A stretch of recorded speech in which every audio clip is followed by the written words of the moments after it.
Welcome back, friends. Now let us talk about the factors which affect the supply, also called the determinants of supply. These determinants of supply are grouped under two categories. Number one is the price of a good, and secondary factors other than the price. So same thing what we saw in demand, that we saw price, right, of the good and other factors, right? So let us now talk of the price, right? Price of a product. See, price again is a very important determinant of supply. Any producer, why does he do business? Because he wants profit, right? See, obviously the objective of business is to earn profit. So when the price rises, the businessman will supply more. Simple reason, right? Simple logic कि जब market में ज़्यादा भाव मिल रहा है तो वो ज़्यादा सप्लाई कर देगा, वो ज़्यादा प्रॉफिट कमा पाएगा. And same thing, when the price of a product falls, he will supply less. So there is a positive relationship between price of a good and its supply. Let us understand in a different way. So when the price of a commodity will rise, right? When price goes up, the supply also will go up. Means we can say the supply expands, right? Remember the words expands and contracts, right? Similarly, when the price of a commodity goes down, this is gone, this is gayab ho gaya.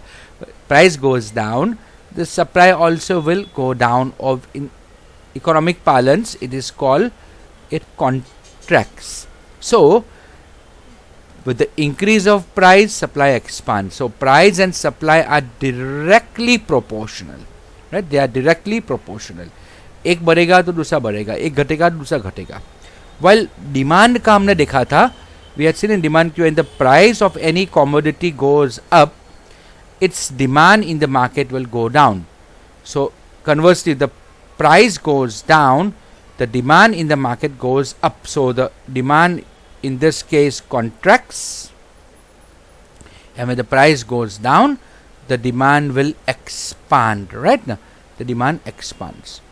Based on that, we can say that the price and demand are not directly proportional, but they are inversely proportional, right? Means if one will increase, the other will decrease. In this case, contract or expand. Not we do not use the word increase or decrease, right? Increase or decrease will be for other factors, not for price. When we are talking of price, it is expansion and contraction of the demand and also of the supply. Okay, and when we are talking of other factors other than the price, then we'll talk of the increase or decrease of demand or increase or decrease of supply. Now let us see other factors, right? Factors other than price. So other factors we'll see. Among them, the very first factor is the price of the factors of production, or we can say the cost of production. It's a very simple thing. If the raw materials and other factors of production become costlier, the product will become costlier, and so the price of the product in the market will increase. And if the price of the product in the market will increase, the supply is obviously going to decrease, right? So supply is affected by change in the production cost. If the rent, the wages, right, etc., suppose they decrease, right? Let's say if the rent, wages, pay to laborer all decrease, then the production costs will also decrease. The cost of production will decrease, and cost price will now decrease. When the cost price decreases, profits will increase if the price remains unchanged, and hence the seller is willing to sell greater amounts because he is earning more profits. So supply expands when prices of factor of production fall. Same thing, if the cost of production rises, what will happen? The supply will contract. Let us take an example, right, to just see about that. Okay guys, let's see an example. Now we are going to take the costing of 1 kilogram banana wafers, and let us see about what happens to the supply. Let us say the initially 1 kilo banana wafers cost 150 rupees. Okay, and the seller, the product producer, is selling at 200 rupees. So the cost of 1 kilo banana wafers is 150 rupees. He sells them at 200 rupees. He is making a profit of how much? Profit is cost price, selling price minus cost price. So he's making a profit of 50 rupees. Okay, let us say this is the standard, right? This is the standard. In the market, you get banana wafers for 200 rupees a kilo. Okay, and let us say in this case the supply is 100 units. Right? He is supplying 100 units at this price in the market every day. Now let us assume that the bananas become cheaper, oil also becomes cheaper. So to make 1 kilo banana wafers, he now only takes 120 rupees, but he is still selling them for 200 rupees. He has not reduced the selling price. He is selling them at 120 rupees. He is getting them at 120 rupees. He is selling them for 200 rupees. So this person is now making 80 rupees profit. So you can see his profit has increased compared to the standard. Compared to 50 rupees profit, which was the standard profit he was earning per kilo of wafers, he is now making 80 rupees of profit per kilo. So what will the man do? He is going to increase the supply. Right? Supply also has increased, right? So we can say supply has gone up. He is going to sell more units, 150 now. He is going to sell. The simple reason is that this man is now earning greater profit. So supply has expanded. Right? Cost price has gone down. Supply has expanded. Similarly, let us now take another scenario where the cost of bananas has gone up. The man cannot make it for 150 rupees. Now he is making them for 170 rupees. And because his prices are fixed, he is selling them for 200 rupees. So in this case, he is making a profit, but only 30 rupees. So his profit margin has gone down. Now this supplier will see I am earning less profit at present because of this thing. What I am going to do is I am going to supply only 80 units. So my supply is going to contract. So if the price has gone up, production cost has gone up, profits have decreased, supply is also contracting. Okay guys, so you got the idea, right? Similarly, now when we talk of the level of technology, that's the second factor. Other factors, this is the second factor.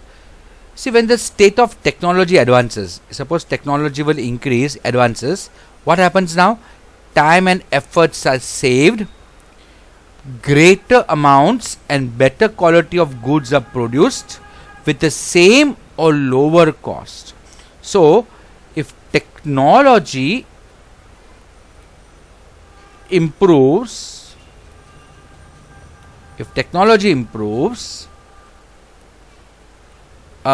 we can just say costing will go down, costs will go down, and simple, if cost goes down means production cost, right? Production cost goes down, supply is going to increase, right? So if market does not fall, then profits increase, and if profits increase, sellers are willing to sell more, so supply will expand.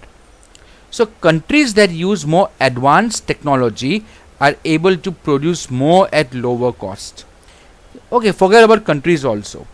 Let us say Ramdev Masala. Right? Now Ramdev Masala sells chilies in the market, and a local brand also sells chilies in the market. That local brand cannot compete with Ramdev Masala, because Ramdev Masala will be using the latest technology, and so the production cost will be quite low, and the local brand who is using traditional methods cannot compete with that higher technology level, because the production cost of good technology is always lower. So this is point number 2. Then the future expectation regarding price, meaning future expectation about price affects the current supply of goods. If sellers speculate means assume karte hain. If seller assumes that price of a product to rise in the future, right? If the sellers think that the price of a product will rise in the future, then they will contract the supply in the present period to build up stock for the future, and vice versa. Are you following this? Let us say Diwali season is coming, and I have brand new clothes imported from USA, and I think that right now I'll get lesser price, but around Diwali I will get more price. So what will I do now? I'm going to supply in Diwali, not now. So my present supply will go down, it will contract. So in future, if I expect the prices to be higher, I'm going to supply more in the future and less in present. And reversely, if I think that the market is going to break in the future, I'm going to get less price in the future. Then what I'll do? I'll supply more it in present, because I'm thinking that in future the market is going to break and I'm going to earn less profit in future. So in the present I'll supply more and finish it off. This is the third determinant. And the fourth determinant is other factors. See, supply will increase when there is an increase in the number of firms producing the product. Right? So now see, if more manufacturers are there, supply is going to increase. When political stability will exist, then supply will increase.